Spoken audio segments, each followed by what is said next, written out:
Orr and Rizwan earned Sussex first win since April 2021. Derbyshire had a bit of a wobble as they decided against enforcing the follow-on, instead increasing their lead to an imperious but not unassailable one of 348 at the end of day 3, and captain Billy Godalming declared overnight. Sussex set back out there, albeit later than expected. And they started brightly, right up with the required run rate early in their chase. Orr and Haynes looking in determined mood and decent touch as the opening few overs passed without incident. In came Thompson for his first twirl, a bit of turn found, and Haynes was the unfortunate man to succumb, trapped in front for 20.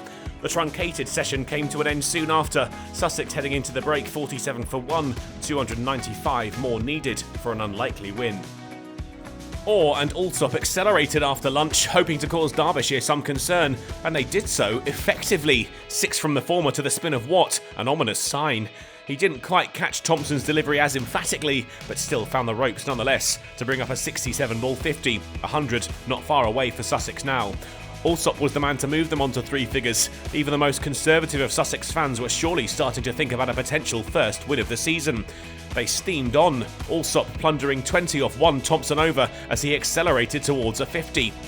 Brought up on the cusp of tee, Watt punished for 4 more, the Sussex number 3 up to the mark of 83 balls, his side heading into the break needing 169 runs from what would surely be a fascinating final session of the match.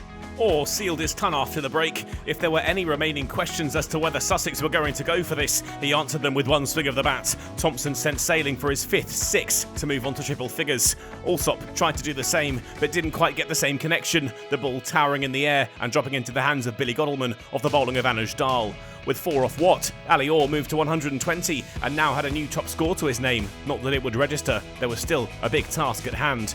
Rizwan took a little time to get his eye in, but he emulated his teammates. Thompson marmalised over Cow Corner for 6, the target now 120 away. When Orr steered them beyond 250 with a slog sweep for 4 to Thompson, the target was less than 100 away.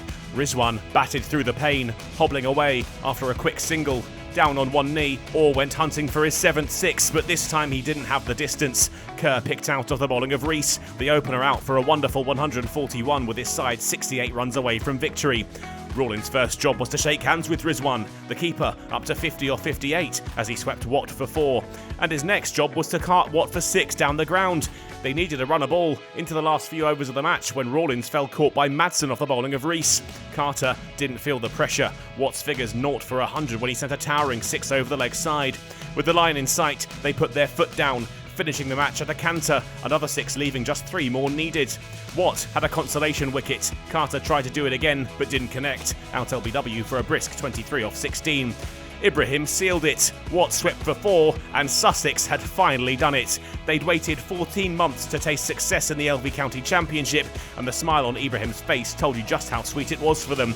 The youthful side, full of talent and promise, had finally gelled to produce a remarkable chase that's up there as one of the largest they'd ever successfully mustered at the first Central County ground. Derbyshire had let them off the hook. Hindsight 2020, perhaps they should have enforced the follow-on when they had the chance. Lessons will be learned and carried into their next match away versus Durham at the Say at Unique Riverside, while Sussex will take a huge amount of confidence into their contest back here against Division 2's final remaining winless side, Leicestershire.